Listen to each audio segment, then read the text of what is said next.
It wasn't until the last few centuries that getting information back and forth by overland routes gave way to overseas shipping.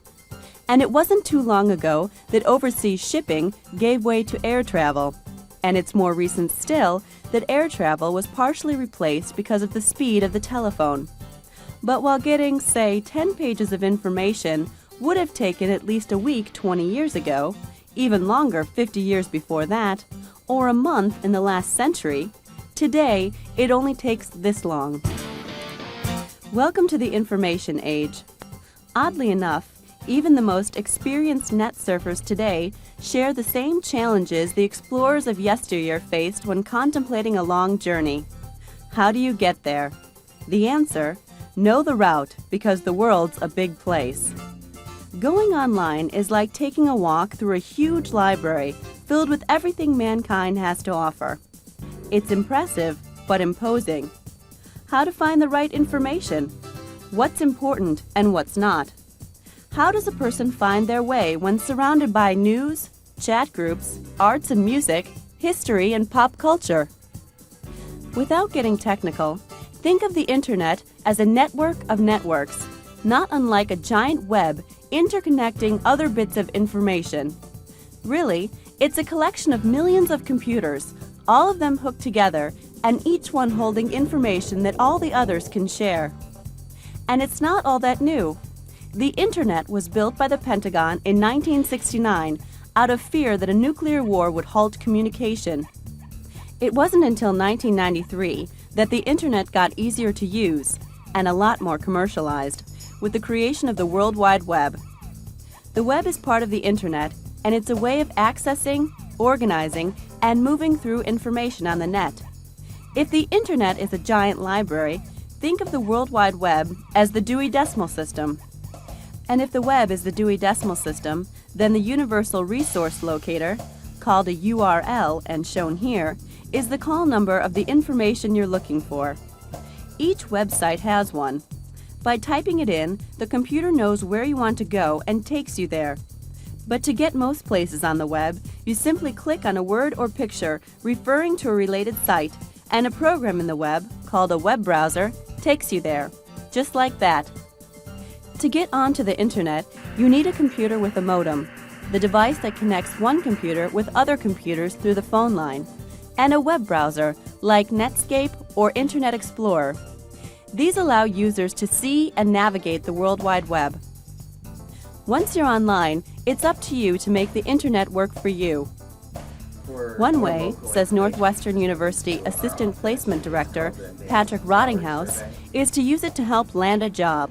The Internet makes the job search a lot easier because it's global, it's interactive, it's often updated. So if a student is looking for a job opportunity in a specific field, they can search one day and there may be a different opportunity the next day.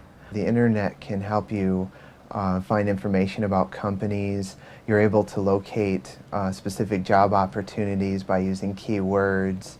You can find jobs in specific regions of the country through some of the online job listing boards. You can actually log into those websites and type in a keyword to find a specific career opportunity. As placement director, Rottinghouse's job is to help students move into the workforce after graduation. He says at least some of the time, he uses the Internet to make the search for the perfect position easier. When I first start working with a student, I would go to our Career Services homepage and kind of give them a tour of all the different sections that we have. We have a portion of our website dedicated just for career exploration. One part is for finding specific job opportunities. Next, I would show them some specific discussion groups that they can go to learn about more information in their field. As an alternative to working with a placement counselor, online intelligent agent programs, as they're called on the web, can narrow down thousands of available jobs to the ones most likely to suit a particular job hunter. Most intelligent agents let the job hunter search for jobs by industry, job title, and region, although some will even hunt down only those jobs falling within the salary, geographic constraints, and trade preferences picked by the job seeker. And unlike Rottinghouse, intelligent agent programs are available 24 hours a day. Want to try it yourself? Try logging on to these websites: the Nation Job Network, found at nationjob.com, and Career Builder at careerbuilder.com.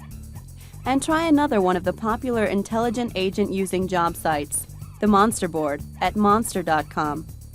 Once you give the intelligent agent your email address, the agent then emails you every time it finds a job it thinks you'd want. Are there good jobs on the web? A recent check found jobs posted for AT&T, Microsoft, and McDonald's. Everything from $15,000 a year entry-level jobs to senior executive slots paying in the upper six figures. All of the jobs could be found online.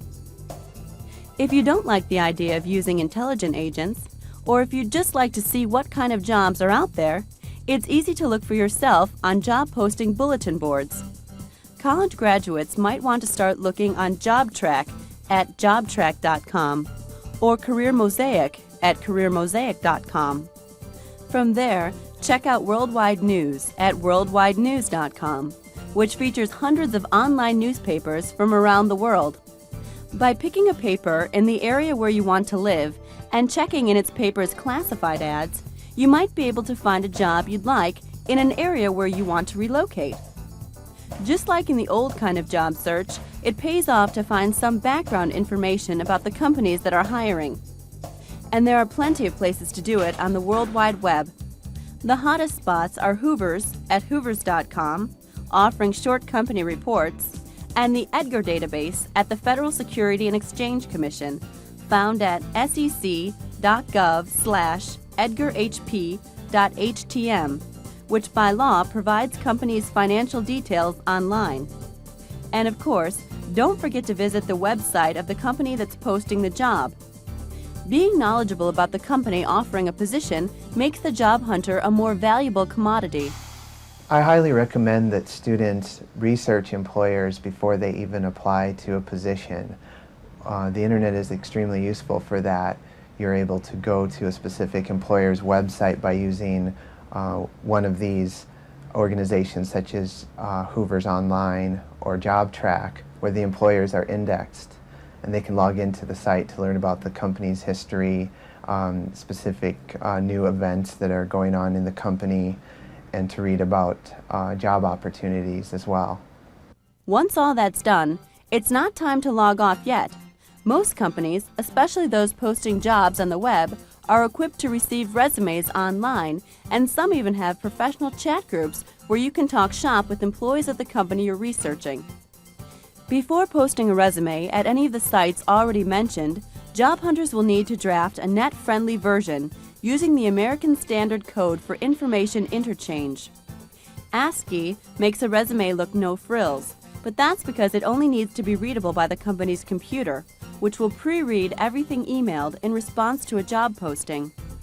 Writing a web-compatible resume is not difficult with most word processing software. The benefit to sending a resume over the internet instead of through the postal service is that online, your resume will never sit at the bottom of a pile. Computers sift through the emailed resumes, looking for keywords. So having a whole section devoted to such terms as teams, managed, implemented, and the like gets your resume noticed by the company's electronic eye.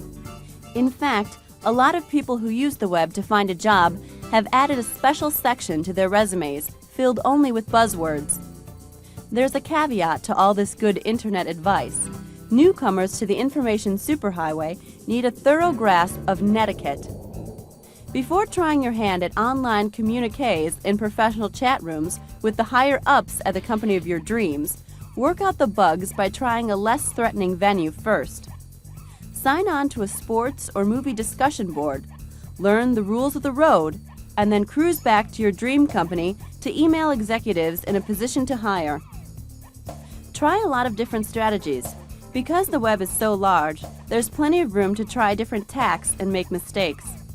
Just because one batch of resumes doesn't get a response, don't be afraid to rewrite them and try the same companies a second time.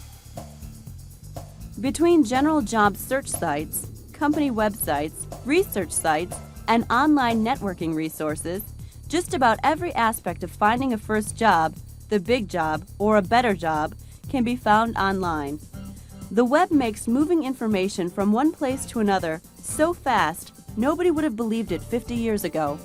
But just like those explorers of yesteryear, it still pays to know where you're going.